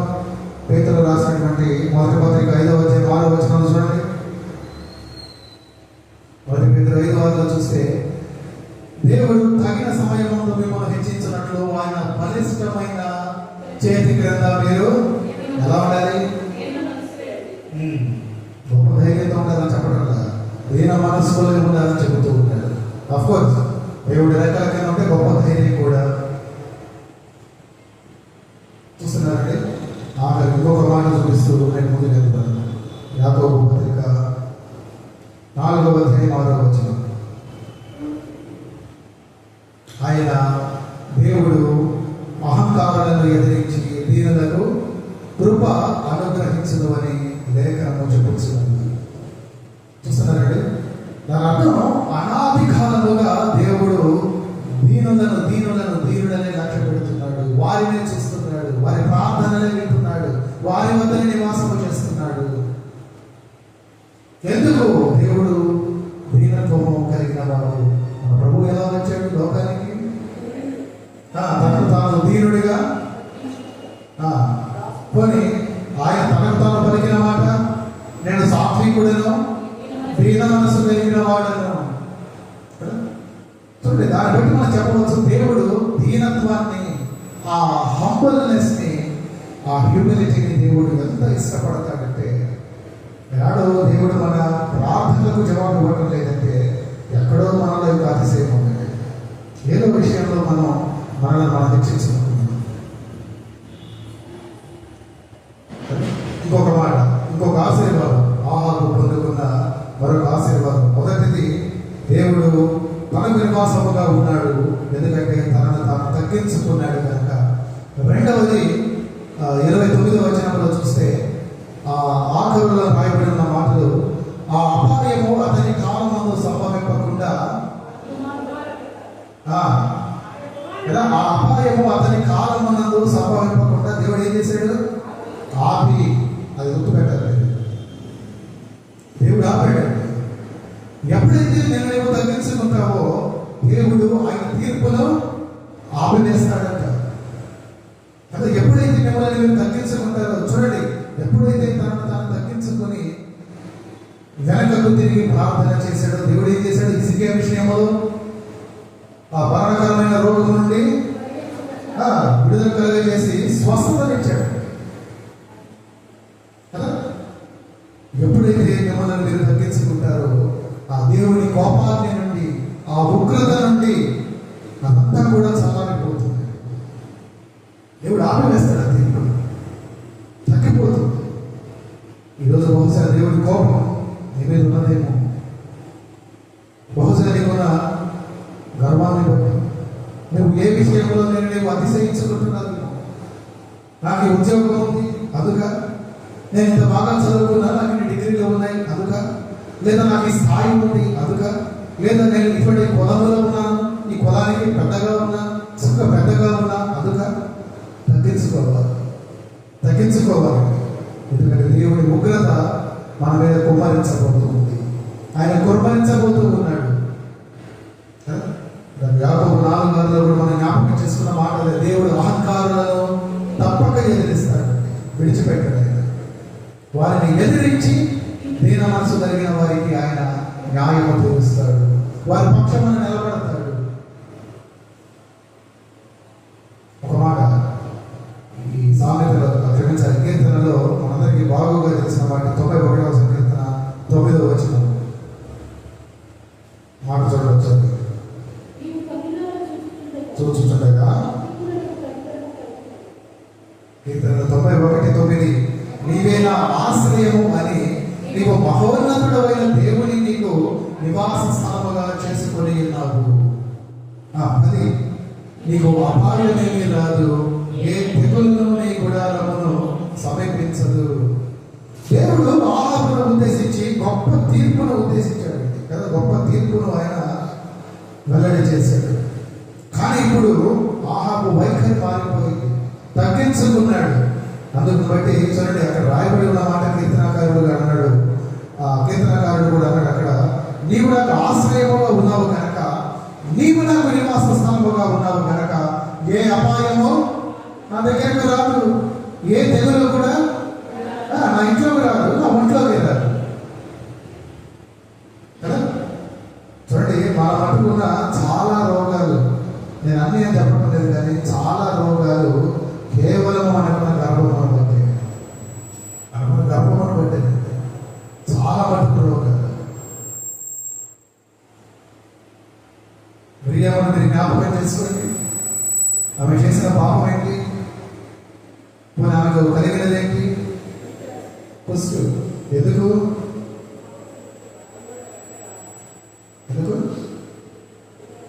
ఆమె సహోదరుడైనటువంటి మోషే మీద తిరుగుబాటు చేసింది. ఇప్పుడు తిరుగుబాటుదారుడు ఉండేది ఏంటి? మొదట గర్భము కదా, గర్భము. ఆమెకు కలిగిన గర్భమును బట్టి తిరుగుబాటు చేసింది, తిరుగుబాటును బట్టి పుస్తు తెచ్చుకుంది, రోగము తెచ్చుకుంది.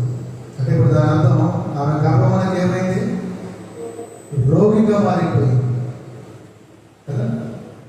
చూడండి, కొంచెం మటుకు తగ్గింపుకే ఇన్ని ఆశీర్వాదాలు చూస్తున్నారా. తర్వాత మూడవది చదవండి, 29లోనే, అతని కుమారుని కాలమందు అతని కుటుంబీకుల మీదకు నేను దాన్ని రప్పించదను. దాని అర్థం ఏంటంటే దేవుడు కనికరం చూపుతున్నాడు కదా.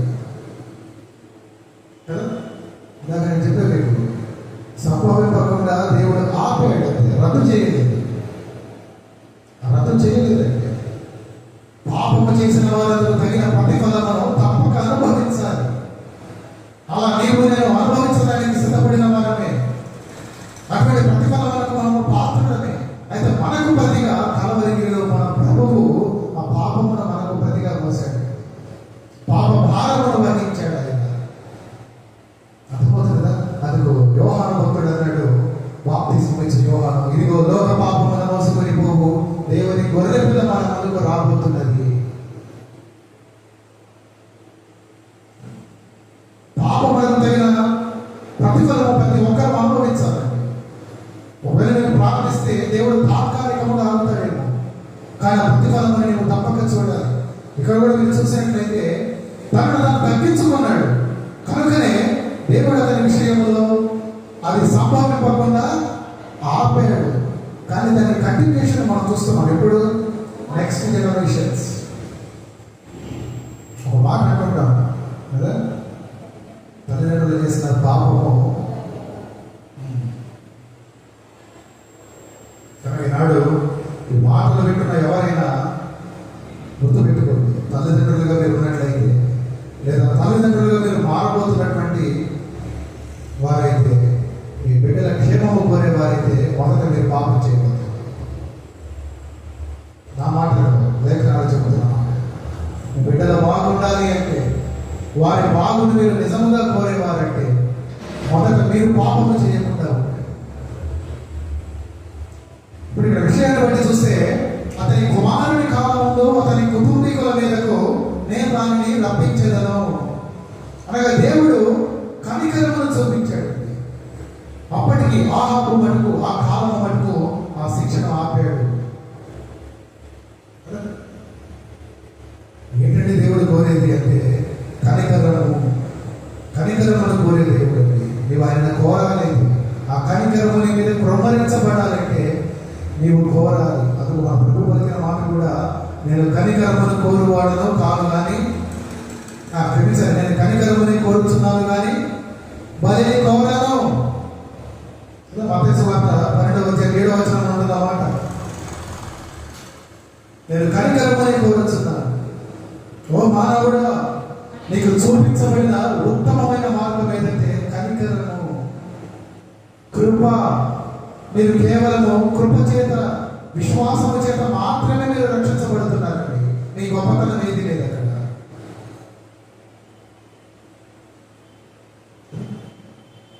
మనకి ఇవ్వబడినది 3 ఆజ్ఞలు.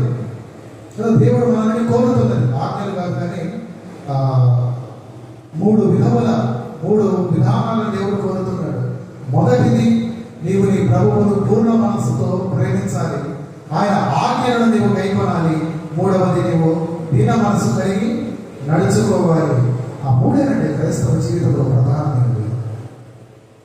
లేఖనాల సారం అంతటినీ కూడా మీరు ఒక్కసారి అలా రంగరించి కనుక చూస్తే మనకు కనబడేది, నీ ప్రభువును నీవు పూర్ణ మనస్సుతో ప్రేమించాలి.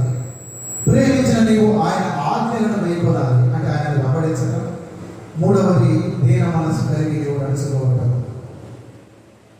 దాన్ని జ్ఞాపకం చేసిన మాట, ప్రభు పలికిన మాట, నేను సాత్వికుడను దీన మనసు కలిగిన వాడను కనుక నీ కాడిని ఎత్తుకొని నన్ను వెంబడించాలి.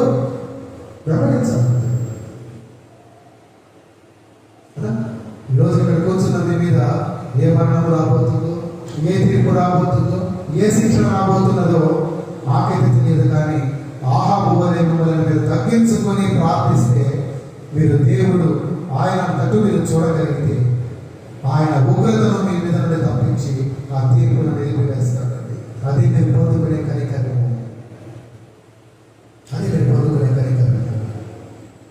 చూడండి, 4వ ఆశీర్వాదం. మొదటి ఆశీర్వాదం ఏది? దేవుడి ఆయనకు నివాస స్థలముగా ఉన్నాడు. 2వది, ఆయన మీదకు రాబోవు ఆ అపాయమును, ఆ తీర్పును దేవుడు ఆపివేశాడు. 3వ ఆశీర్వాదం ఏది? కనికరమును పొందుకున్నాడు. దేవుడు కనికరపడ్డాడు ఆహాబు మీద. 4వది, చూడండి అక్కడ రాయబడి ఉన్న మాట, ఆ ప్రారంభంలో ఆహాబు నాకు ఏం చేశాడట? భయపడి ఏం చేశాడు? భయపడి. కదా చాలా మంది జీవితాల్లో ఈరోజు ఈ మాట కనపడడం లేదు. దేవుని ఎడల భయం అనేది కనపడడం లేదు. పైకి అంటారు దేవుడి అమ్మో నాకు చాలా భయం అండి, ఎంత భయం అంటే నేను చెప్పలేను, కానీ భయం ఉండదండి. అదంతా ఊరికి పైకి కూడా చెప్పే మాట. అది మా అందరికి బాగా తెలుసు. కానీ నిజంగా దేవుడు అంటే భయం ఉన్న వారైతే చూడండి, మీరు మనం చేసే పనులు చేయడానికి భయపడతామండి, పాపము చేయడానికి భయపడతాం, మోసం చేయడానికి భయపడతాం కదా, కుయుక్తి కలిగి ప్రవర్తించడానికి మనం భయపడతాం. మనకు భయం లేకనే మనం ఇలా ఉన్నాం, ఎలా పడితే అలా ఉన్నాం, మనకు నచ్చినట్టుగా మనం ఉంటున్నాం కదా. ఎవరెవరికో నచ్చడానికి, ఎవరెవరినో నమ్మించడానికి మన ప్రభువును మనం కష్టపెడుతున్నాం. ఆయనకు నచ్చిన వారుగా, ఆయనకు ఇష్టమైన వారుగా మనం ఉండలేకపోతున్నాం. కారణం ఆయనకి భయం లేక. కానీ దేవుడు ఏమంటున్నాడంటే చూడండి, నీ దేవుడైన యెహోవాకు భయపడి ఆయనను సేవించుడి. జ్ఞాపకం వస్తున్న మాట ఎక్కడైనా? కొన్ని మాట ఎక్కడైనా జ్ఞాపకం వస్తుందా? నీ దేవుడికి నీవు భయపడవా? ఎక్కడన్నా మాట? కొన్ని ఎక్కడ విన్నారు మీరు ఆ మాటలో?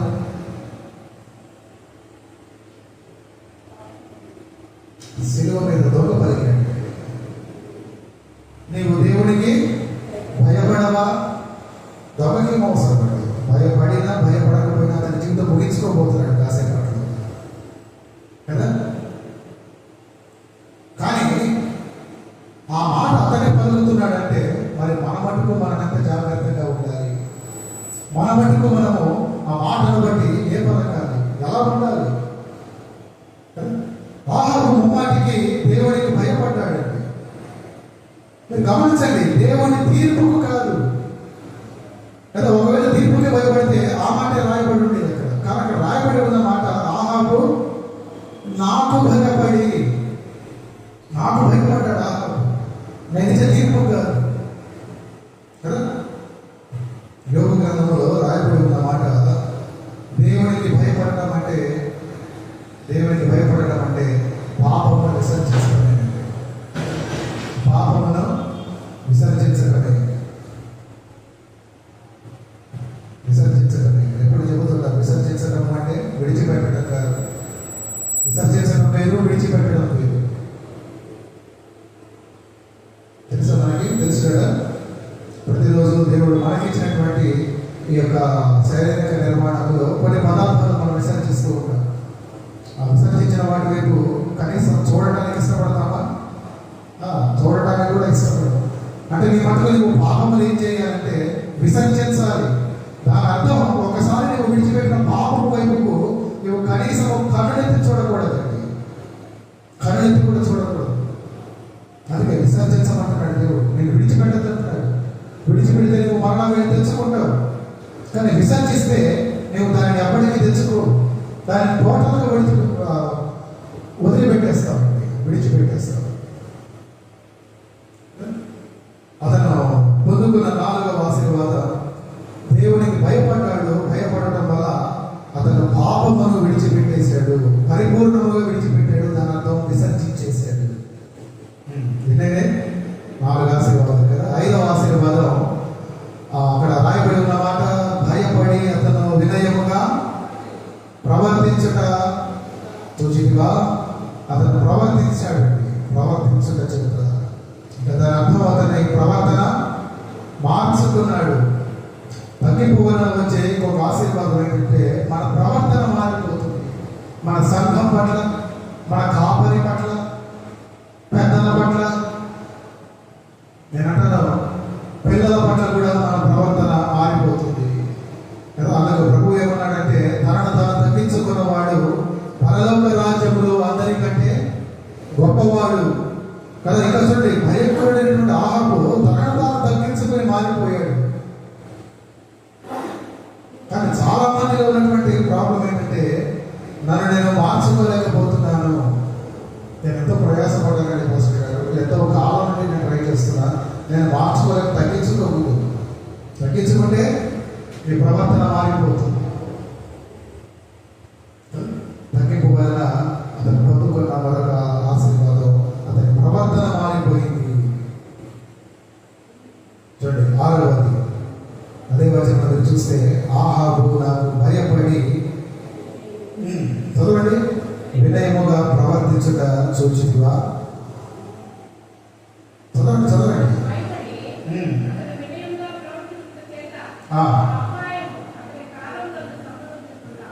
ఆపి దాని అర్థం ఆహాబుకు దేవుడు ఏం చేశాడంటే బుద్ధి వచ్చేలాగా చేశాడు.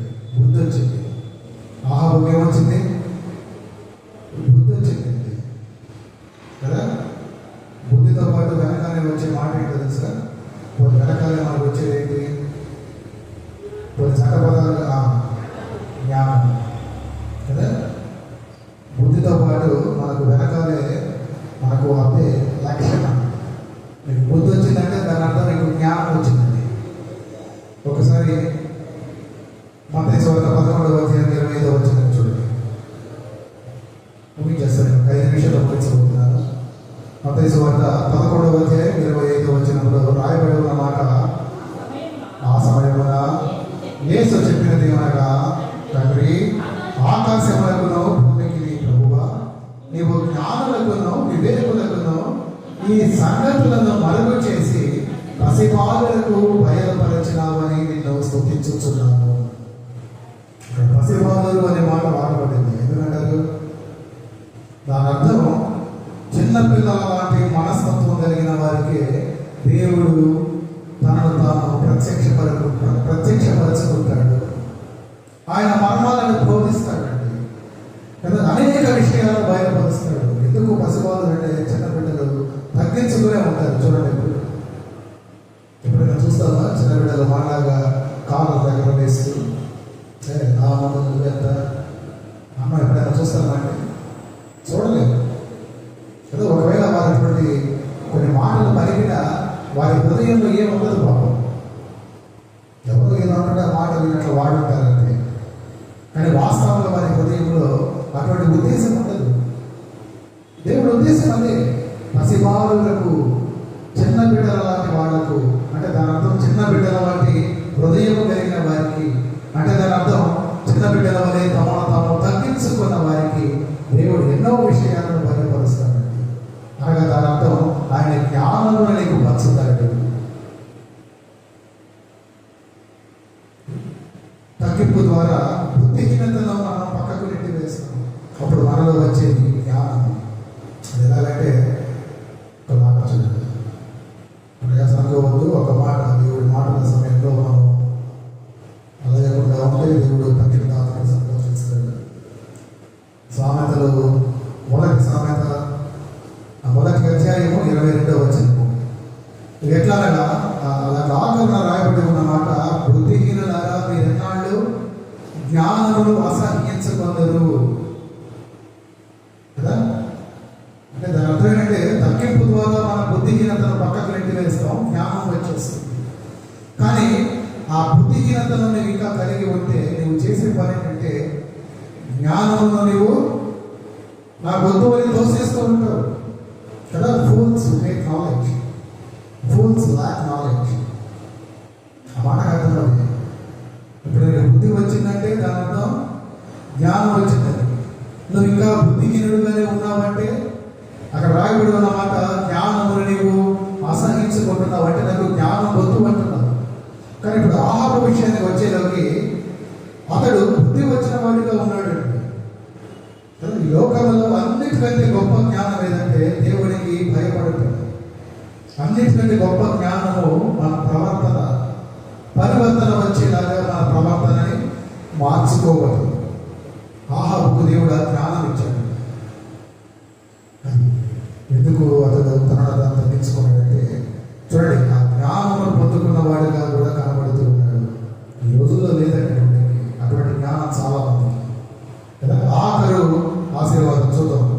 ఆఖరుగా అతను చేసిన పని ఏంటంటే అతను ప్రార్థించగా, ఎలా చెబుతున్నారు పాస్టర్ గారు అతను ప్రార్థించాడని చెబుతారండి. ఒకసారి మీరు యోనాన్ని జ్ఞాపకం చేసుకుంటే ఆ 2వ అధ్యాయం 2వ వచనంలో ఉన్న మాట చూడండి, యోనా గ్రంథము 2వ అధ్యాయం 2వ వచనం. అతడు పాతాళం నుండి కేకలు వేసాడు. అంటే దాని అర్థం అతను భౌతికంగా ఎవరికి కనబడటం లేదు, కానీ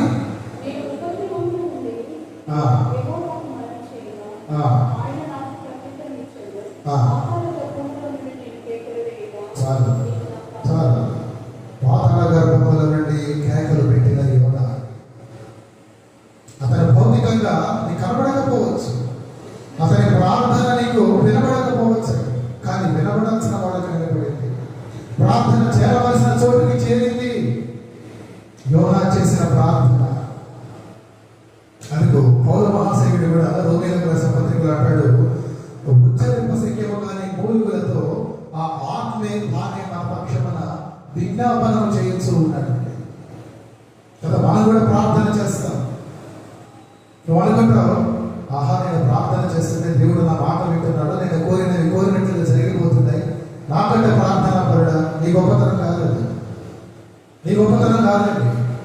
ఎప్పుడైతే నీవు ప్రభు యేసు రక్తములో కడగబడ్డావో, ఆయన ఆత్మలో ముద్రించబడ్డావో, పరిశుద్ధాత్ముడు నీలో వసిస్తూ నీలో ఉంటూ నీ పక్షమున విజ్ఞాపన చేస్తూ ఉన్నాడండి. నీవు ప్రార్థించి మోకరించి నీవు ప్రార్థిస్తున్న సమయంలో మనం అనుకుంటాం అది మన గొప్పతనం అని. కాదు, ఆత్మదేవుడి గొప్పతనం. పరిశుద్ధాత్ముడు మన పక్షమున జరిగి నువ్వు ఎప్పుడైతే మోకరిని ప్రార్థన చేస్తూ ఉంటావో, ఆయన కూడా నీతో కలిసి విజ్ఞాపన చేస్తూ ఉంటాడు. నీ ప్రార్థన దేవుడి సన్నిధికి చేరుతుందో లేదో తెలియదు, కానీ పరిశుద్ధాత్మ ప్రార్థన తండ్రి దగ్గరకు, తండ్రి అయిన దేవుడి యొద్దకు, మన ప్రభువు దగ్గరకు తప్పక చేరుతుందండి. అందువల్లనే మన జీవితాలలో కార్యాలు అది తెలియక మనం కదా. ఇప్పుడు ఇక్కడ ఆహాబు ప్రార్థించినట్లుగా ఎక్కడ లేదు, కానీ ఆ 27వ వచనంలో మనం 6 విషయాలు అతను ఏ రీతిగా ప్రార్థించుకున్నాడో మనకు జాగ్రత్తగా కనబడుతూ ఉన్నాయి. అతను మాటలు విన్నాడు, తన వస్త్రములు చెప్పుకున్నాడు అనగా దుఃఖపడ్డాడు, గోనె పట్ట కట్టుకున్నాడు అనగా తనను తాను బాధించుకున్నాడు, ఉపవాసం ఉన్నాడు అనగా తనను తాను ఆయాసపరుచుకున్నాడు, గోనె పట్ట మీద పరుడుకున్నాడు అంటే దాని అర్థం తనను తాను అణిచివేసుకున్నాడండి కదా. ఆఖరకు వ్యాకుల పడ్డాడు. ఎవరో మరణించినట్లుగా, తన భార్య తన బిడ్డలో లేదా తను బహుగా ప్రేమించేవాడు మరణించినట్లుగా గొప్ప సంతాపంతో దేవుని సన్నిధిలో అతను నిలవబడ్డాడండి. వాటన్నిటిని బట్టి మనం చెప్పవచ్చు, తాను తగ్గించుకోవడం మాత్రమే కాదు, కానీ తాను గొప్ప ప్రార్థన కూడా చేసినట్లు. అర్థమవుతుందండి. ఈనాడు మీ ప్రతి ప్రార్థన దేవునికి వినబడుతున్నదా, ఆలకింపబడుతున్నదా అండి? మీ ప్రార్థన దేవుడు ఆలకిస్తున్నాడా? మీరు ఎలా చెప్పగలరు? మిమ్మల్ని మీరు తగ్గించుకున్నప్పుడు. ఆహాబు తగ్గించుకున్నాడు, దేవుడు ప్రార్థన విన్నాడు. తిష్బీయుడైనటువంటి ఏలియాను పంపి ఆయనతో పలకవలసిన మాటలు, ఆయనకు కావాల్సిన మాటలు, ఆయన ఓదార్చి ఊరటనిచ్చే మాటలు, అతనిని ధైర్యపరిచే మాటలు పలికాడు. ఓకే, ప్రార్థన చేశావు కదా, నేను నీ మీదకి రాబోయే తీర్పులో ఆపేస్తున్నా. నాడు నీవు తగ్గించుకునే ప్రార్థన చేసినట్లయితే ప్రియా సంఘమా, ఈనాడు చాలా మంది ఈ లైఫ్లో భౌతికంగా ఉపవాసంలో ఉంటూ ఉన్నారు. కానీ వారందరూ ఎలా ఉపవాసం చేస్తున్నారో నాకైతే తెలియదు, కానీ వాళ్ళు తప్పక వారి యొక్క ఉపవాసములు ఆచరించాల్సిన ఆ యొక్క లక్షణములన్నీ కూడా ఈ భయంకరుడుగా, దుష్టుడుగా, దుర్మార్గుడిగా ఉన్నటువంటి ఆహాబు జీవితంలో అతను చేసిన రీతిగా ఉండాలి. అతని దుష్టత్వం కాదు నేను మాట్లాడేది, అతని యొక్క ప్రార్థనా విధానం. అలా ప్రార్థించినప్పుడు అతను 6 విధముల మనకు ప్రార్థనలో ఉన్నట్లుగా, దేవునికి సమీపముగా ఉన్నట్లుగా కనబడ్డాడు. ఎందుకు? అతను చేసిన గొప్ప పాపము వరకు. ఏమిటా పాపం? ఏమిటా పాపం? దేవుడి స్వాస్యమును చెరిపివేశాడు. దేవుడి స్వాస్యమును చెరిపివేశాడు. ఇంకా దేవుడి సొత్తును చంపివేశాడు. దేవుడి సేవకులను చేదరించుకున్నాడు. ఈనాడు వెతికితే మీరు ఖచ్చితంగా ఉంటారు. అయినా పర్వాలేదు, మీరు ఏ పాపంలో ఉన్నా ఆహాబు చేసినటువంటి ఆ ప్రార్థన చేసినట్లయితే, ఆ రీతిగా మీరు ప్రార్థించినట్లయితే కదా. ఆహాబులో మనం చూసిన మరొక విషయం ఏంటంటే, అతను కొంచెమే తగ్గించుకున్నాడు కదా. మరి పరిపూర్ణంగా తగ్గించుకుంటే, కొంచెం మట్టుగా తగ్గించుకుంటే 7 ఆశీర్వాదాలు. మిగతా 7 దేవుడు తన నివాస స్థలముగా చేసుకున్నాడు కదా. దేవుడిని తన నివాస స్థలముగా చేసుకున్నాడు. ఇక రాబో అపాయమును దేవుడు ఆపివేశాడు. తర్వాత కనికరమును చూపించాడు. తర్వాత దేవుడు అంటే భయం కలిగింది కదా. ఆయన తీరు పట్టే కాదు, దేవుడు అంటేనే భయం కలిగింది. తర్వాత అతని ప్రవర్తన మారింది, వైఖరి మారిందండి. తర్వాత జ్ఞానం కలిగింది, బుద్ధి వచ్చింది. ఆఖరిది అతని ప్రార్థన దేవుడి సన్నిధిని నిలబడినది. ఈనాడు ఇక్కడ ఎంతమంది దీవులు ఉన్నారు చెప్పగలరా? మీరు దీవులని చెప్పండి. మీరు దీవులుగా ఉన్నారా? మాకే రోడ్డు కావాలంటే ఉన్నారు. ఈ దేశంలో స్వస్థపరచబడాలా? క్రైస్తవుల పైన, క్రైస్తవ సంఘముల పైన, సేవకుల పైన జరుగుతున్నటువంటి దాడులు ఆగాలన్నా, చూడండి, హింసింపబడుతున్న సంఘము ఆలకింపబడాలన్నా మనం చేయవలసిన పని మనల్ని మనం తగ్గించుకోవాలి. ఎందుకంటే సంఘం అంటే మనమే. సంఘం అంటే మనమేనండి. 4 గోడలు పైన వేసిన స్లాబ్ కాదు, అది కాదు సంఘం. జీవము గల దేవుని సంఘము మనమే. మిమ్మల్ని మీరు తగ్గించుకొని ప్రార్థన చేయాలని దేవుడు అడుగుతూ ఉన్నాడు. అలా మీరు ప్రార్థిస్తే సంఘానికి కలుగుతున్న హింసలు ఆగిపోతాయి, సేవకుల పైన దాడులు ఆగిపోతాయి. అన్నిటిని మించి ఆ రీతిగా మీరు ప్రార్థించే సమయంలో మీరు ప్రభువును అత్యంత సమీపముగా చూడగలరండి. ఆహాబు చూసినట్టు దేవుడి మాటలు మీరు వినగలరు. అర్థమైందా? నేను ఎందుకు ప్రారంభంలో 2 సందర్భములతో కలిసి ఈ యొక్క ప్రసంగం ఉంటుందని చెప్పాను. దేవుని స్వాస్థ్యము విషయమై మనం ఎంత జాగ్రత్తగా ఉండాలి. రెండవది, దేవునికి సమీపముగా జీవించే విషయంలో మనం ఎలా నడుచుకోవాలి. అలా నడుచుకుంటే మన మీదకు వచ్చే ఆశీర్వాదాలు ఏవి. ఆ విషయాలు మీరు జ్ఞాపకం ఉంచుకొని మీరు ఆత్మీయముగా ఎదగాలని నేను మనసారా కోరుకుంటూ మన ప్రభువును ప్రార్థిస్తూ నా ఈ మాటలు ముగిస్తూ ఉన్నాను. ప్రార్థించుకుందాం. ప్రార్థనతో ముందున్న సమయంలోకి మనం సిద్ధపడదాం. పరిశుద్ధుడైన దేవా, మా జీవాధిపతి, మీ ఘననామమును, మీ బంగారు పాదములను బట్టి మీకే వందనాలు. విడుదలైనా మీ బిడ్డలకు మీరు ఈ రీతిగా మీ సన్నిధానంలో మీరు చోటు కల్పించి అయ్యా మిమ్మల్ని ఘనపరిచే పాత్రలుగా మీరు వాడుకొని ప్రాముఖ్యముగా మీ బిడ్డలతో అయినా మీరు వెల్లడి చేసిన మీ యొక్క ఆత్మీయ వాక్కులను బట్టి అవును దేవా, మీ యొక్క గ్రంథములో నిగూఢమైనటువంటి మర్మములైన ఆ యొక్క సత్యాలను మీరు బోధించిన విధానమును బట్టి మీకు వందనాలు. అయ్యా ఇచ్చిన మాటలు వ్యర్థముగా పోక మీ బిడ్డల హృదయములను నిలిచి ఉండేలాగా మీరు సహాయం దయచేయండి. వినిన మాటలనైనా వారు విని విడిచిపెట్టేవారు కనుక ఆ మాటలను ఎవరు వేసుకుని తమను తాము సరిచేసుకుని ఆ గొప్ప ధన్యతల సమయంలో అవకాశములు మీరు మా బిడ్డలకి